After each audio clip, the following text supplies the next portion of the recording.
Hello बच्चों, कैसे हो आप सभी। आज मैं आपके सामने एक बार फिर इतिहास का एक पाठ योजना लेके आया हूँ। आज का हमारा जो प्रकरण रहेगा वो है प्रथम स्वतंत्रता संग्राम के कारण एवं परिणाम। तो अच्छे से देखिएगा और आप इस प्रकार से अपनी पाठ योजना बना सकते हो, लेसन प्लान बना सकते हो इतिहास का। तो अच्छे से देखते रहिएगा। इतिहास का जैसे ही आप पाठ योजना बनाते हो उससे पहले विद्यालय का नाम ऊपर आ जाएगा, फिर प्रशिक्षणार्थी का नाम आ जाएगा। जैसे कि मैंने अपना नाम लिखा है बुराराम टेलर। फिर आप इस प्रकार से कॉलम बना सकते हो और चाहो तो आप इस प्रकार से अपने हिसाब से बना सकते हो, जिसमें आप दिनांक, कक्षा, विषय, चक्र यानी कि कालांश और अवधि आ जाएगी। इसके बाद आपको प्रकरण लिखना होता है, जैसे कि मैंने यहाँ पे प्रथम स्वतंत्रता संग्राम के कारण एवं परिणाम लिखा है। इसके बाद में सामान्य उद्देश्य, जैसे कि छात्रों में इतिहास विषय के प्रति रुचि जागृत करना, ऐतिहासिक तथ्यों का काल क्रमानुसार ज्ञान प्रदान कर इतिहास में उनकी रुचि को सुदृढ़ करना, अतीत की महत्वपूर्ण जानकारी को सामने रखकर वर्तमान को स्पष्ट करना, स्वदेश प्रेम व सांस्कृतिक एकता की भावना मजबूत करना, कुशल नेतृत्व क्षमता वाले महापुरुषों का उदाहरण सम्मुख रखकर छात्रों में नेतृत्व क्षमता उत्पन्न करना। विशिष्ट उद्देश्य, छात्र प्रथम स्वतंत्रता संग्राम के बारे में जानकारी प्राप्त करेंगे। और दूसरा हो जाएगा, छात्र स्वतंत्रता संग्राम में भाग लेने वाले महापुरुषों की जानकारी प्राप्त करेंगे। फिर शिक्षण विधि, आप कौन सी शिक्षण विधि का उपयोग करें, जैसे कि प्रश्न उत्तर है, स्पष्टीकरण विधि है, व्याख्या है। उसके बाद सहायक सामग्री, भारत का मानचित्र बताते हुए आप बता सकते हो। महान सेनानियों का चार्ट है, अपनी कक्षा में बता सकते हो। उसके बाद में पूर्व ज्ञान, बच्चे ये जानते हैं कि हमारा देश भारत मुगलों एवं अंग्रेजों के अधीन था, ये तो आप सभी को पता ही है। और इस हिसाब से आप आगे प्रस्तावना प्रश्न भी बनाओगे, 4-5 बनाने होते हैं। जैसे कि मैंने प्रस्तावना प्रश्न में बनाए हैं, सोने की चिड़िया किस देश को कहा जाता है, तो छात्र बताएंगे भारत। फिर छात्राध्यापक कहेगा कि भारत देश किन किन विदेशी शक्तियों का गुलाम रहा है, तो मुगल और अंग्रेज। अंग्रेजों के खिलाफ किस सन में भारतीयों ने बड़ा विद्रोह किया था, तो 1857 ईस्वी में। 1857 ईस्वी क्रांति के कारण क्या थे, तो बच्चे मौन हो जाएंगे, ये समस्यात्मक प्रश्न हो जाएगा। इसके बाद में उद्देश्य कथन, बच्चों आज हम लोग प्रथम स्वतंत्रता संग्राम के कारण एवं परिणाम पाठ का विस्तृत अध्ययन करेंगे। उसके बाद अपना प्रस्तुतिकरण शुरू हो जाएगा। प्रस्तुतिकरण में मुख्य रूप से 4 आप भाग बनाओगे, जैसे कि पहला हो जाएगा शिक्षण बिंदु, इसके बाद में छात्राध्यापक क्रिया, तीसरा हो जाएगा छात्र क्रिया, चौथा हो जाएगा संपट कार्य। तो शिक्षण बिंदु में सन 1857 ईस्वी की क्रांति, इसके बाद में छात्राध्यापक क्रिया आ जाएगी, इसमें आ जाएगा भारत से अंग्रेजों के शासन को हटाने का पहला संगठित प्रयास किस सन में हुआ था, तो छात्र क्रिया में 1857 छात्र बताएंगे उत्तर इसका। और उसके बाद श्यामपट में आप लिख सकते हो प्रथम स्वतंत्रता संग्राम 1857 ईस्वी। इसके बाद में प्रथम एक प्रश्न आप पूछोगे, प्रथम स्वतंत्रता संग्राम किसे कहते हैं, तो बच्चे मौन हो जाएंगे, समस्या प्रश्न आगे आप स्पष्टीकरण कर लोगे।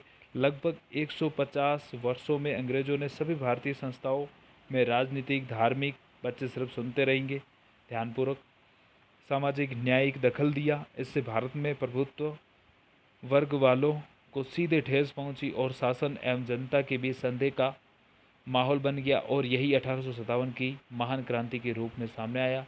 इसे ही प्रथम स्वतंत्रता संग्राम कहते हैं। इसके बाद में 1857 की क्रांति के कारण क्या थे, तो मुख्य रूप से तो 4 कारण थे। बच्चे ध्यानपूर्वक सुनेंगे, आप बता दोगे। और ये जो मुख्य कारण जो है 4 हैं, ये इसे आप चामपट पे भी लिख सकते हो। तो मुख्य 4 कारण कौन कौन से थे, तो एक आर्थिक कारण, दूसरा राजनीतिक कारण, तीसरा सामाजिक और धार्मिक कारण, और चौथा आ जाएगा सैन्य कारण। अब इन चारों का अपन विस्तार से बता देंगे। पहले आर्थिक कारण में क्या था कि यहाँ पे भारत में जो भी, बच्चे ध्यानपूर्वक सुनते रहेंगे, पहले आप प्रश्न पूछ सकते, भारत से इंग्लैंड में कौन सा कच्चा माल भेजा जाता था, तो कपास और नील। पहले क्या होता था कि कपास तथा नील का जितना भी उपयोग होता था, जो भी चीज़ें बनती थी हमारे भारत में बनती थी, परंतु अंग्रेज़ों ने क्या किया, ये सारी जो चीज़ें थी कच्ची थी, तो इन्हें अपने पहले देश में भेजी, वहाँ पर इसे पकाया, फिर वापस ऊंचे दामों पर यहीं भारत में आके बेचा। तो इससे क्या हुआ कि हमारे जो भारत में जो छोटे छोटे उद्योग थे उन पर प्रभाव पड़ा, और अकाल एवं गरीबी के कारण भारतीय कारीगरों की दशा खराब होती चली गई। तो ये आर्थिक कारण हो जाएगा। ठीक है, तो इसके बाद में राजनीतिक कारण में भी मतलब प्रश्न आप पहले पूछ सकते हो। अंग्रेज़ों ने मुगल सम्राट बहादुर शाह जफर के साथ कैसा व्यवहार किया, तो बच्चे बताएंगे अपमानजनक। उसके बाद में आप स्पष्टीकरण में बता सकते हो राजनीतिक कारण। यदि भी भारत में राजनीतिक सत्ता वास्तविक रूप में अंग्रेजों के हाथ में थी, फिर भी शासन दिल्ली के मुग़ल बादशाह के नाम पर ही चलता था। सन 1835 ईस्वी में कंपनी के सिक्कों से मुग़ल सम्राट का नाम हटाकर उनका अपमान किया। लॉर्ड डलहौजी की विलय नीति के तहत देशी राज्यों को ब्रिटिश राज्य में किसी न किसी बहाने से मिलाया गया, तो और इस प्रकार से देशी राज्यों का अस्तित्व खतरे में पड़ गया। तो मतलब ये राजनीतिक कारण हो गया। और डलहौजी की जो नीति थी, इसे आप बोर्ड पे लिख के बच्चों को बता सकते हो कि डलहौजी ने बाजीराव के दत्तक पुत्र नाना साहब की वार्षिक पेंशन बंद कर दी थी। तो इस प्रकार से तीसरा हो जाएगा सामाजिक और धार्मिक कारण, यानी कि प्रश्न पहले पूछ सकते हो कि अंग्रेज भारतीयों को कैसा समझते थे, तुच्छ समझते थे, आपको भी सबको पता है। उसके बाद में सामाजिक और धार्मिक कारण क्या थे, तो हमारे समाज में जो मतलब जो भी कार्य होते थे और धर्म से संबंधित जो कार्य होते थे, उनमें भी उन्होंने दखल अंदाजी करना शुरू कर दिया था। तो ये भी स्पष्टीकरण में आप बता सकते हो, ठीक है। और इसको बच्चे ध्यानपूर्वक सुनते रहेंगे। और जो महत्वपूर्ण बात होती है कि पाश्चात्य शिक्षा को भारतीयों को ईसाई बनाने की चाल समझी जाने लगी। तो इस प्रकार से ये जो धार्मिक और सामाजिक जो कारण था, इसमें आप सैंपट में भी मुख्य बात लिख सकते हो। इसके बाद सैन्य भी आपको पता है कि मतलब सेना में क्या हुआ कि अंग्रेज़ों द्वारा भारतीय, एक प्रश्न पूछ सकते हो कि अंग्रेज़ों द्वारा भारतीयों के साथ कैसा भेदभाव किया जाता था। तो उन्हें ऊंचे पदों पर नहीं रखा जाता था। मतलब अंग्रेजी सेना थी, उसमें भारतीय जो थे उनको ऊंचे पदों पर नहीं रखा जाता, ऊंचे पद पे सिर्फ अंग्रेज होते थे।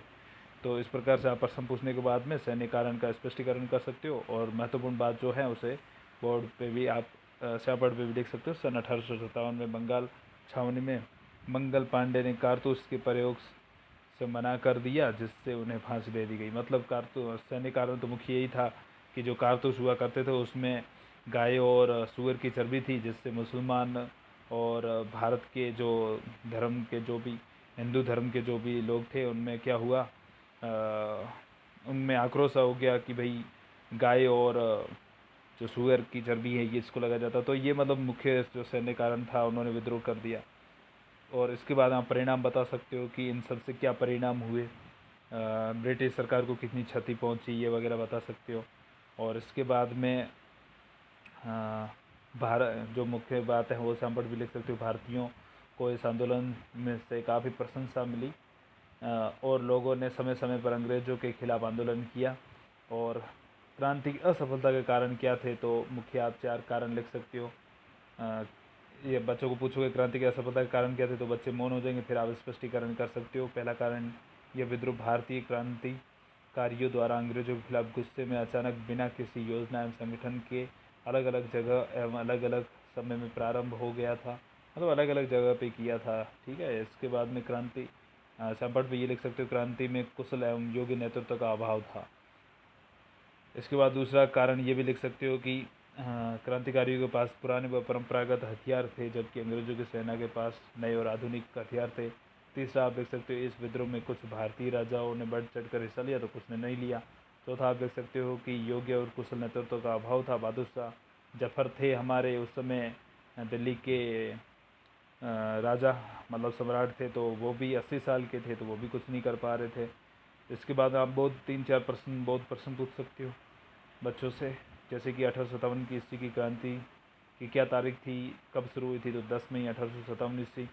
और दूसरा प्रश्न, 1857 की क्रांति के 2 कारण बताओ, तो आर्थिक एवं सामाजिक कारण। वैसे तो 4 थे, आर्थिक कारण था, राजनीतिक था, सामाजिक और धार्मिक था, और चौथा सैन्य कारण था। तो आपको 2 ही पूछा, 2 ही बता सकते हो। इसके बाद में बंगाल की छावनी में किस सिपाही ने कारतूस का प्रयोग करने से मना कर दिया, तो मंगल पांडे हो जाएगा।